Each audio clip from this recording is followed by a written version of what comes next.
లోక్సభ ఎన్నికల్లో బీఆర్ఎస్కు ఒక్క సీటు కూడా రాదని మంత్రి కోమటిరెడ్డి వెంకటరెడ్డి అన్నారు. తమ పార్టీకి చెందిన ఎమ్మెల్యేలను కొనుగోలు చేయాలని ఆ పార్టీ నేతలు చూస్తున్నారని ఆరోపించారు. నల్గొండలో కోమటిరెడ్డి మీడియాతో మాట్లాడుతూ ఏడాదిలో కాంగ్రెస్ ప్రభుత్వం పతనం అవుతుందంటూ బీఆర్ఎస్ అధినేత కేసీఆర్ చేసిన వ్యాఖ్యలపై కోమటిరెడ్డి ఘాటుగా స్పందించారు.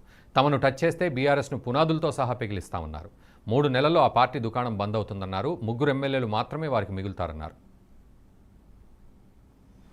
మేము భూమి ఇచ్చి కట్టిన టీఆర్ఎస్ పార్టీ ఆఫీస్ కూడా పునాదులతో సహా లేపేస్తాను. మళ్ళా సార్ మీరు మాట్లాడితే ఇవాళ మా గవర్నమెంట్ జోలికి వస్తావు బిడ్డ, నీ సంగతి చెప్తాను. నువ్వైతే మళ్ళా సార్ ఆ మాట మాట్లాడితే మేము భూమి ఇచ్చి కట్టిన టీఆర్ఎస్ పార్టీ ఆఫీస్ కూడా పునాదులతో సహా లేపేస్తాను. మళ్ళా సార్ మీరు మాట్లాడితే ఇవాళ మా గవర్నమెంట్ జోలికి వస్తావు బిడ్డ, నీ సంగతి చెప్తాను. నువ్వైతే మళ్ళా సార్ ఆ మాట మాట్లాడితే మేము భూమి ఇచ్చి కట్టిన టీఆర్ఎస్ పార్టీ ఆఫీస్ కూడా పునాదులతో సహా లేపేస్తాను. మళ్ళా సార్ మీరు మాట్లాడితే ఇవాళ మా గవర్నమెంట్ జోలికి వస్తావు బిడ్డ, నీ సంగతి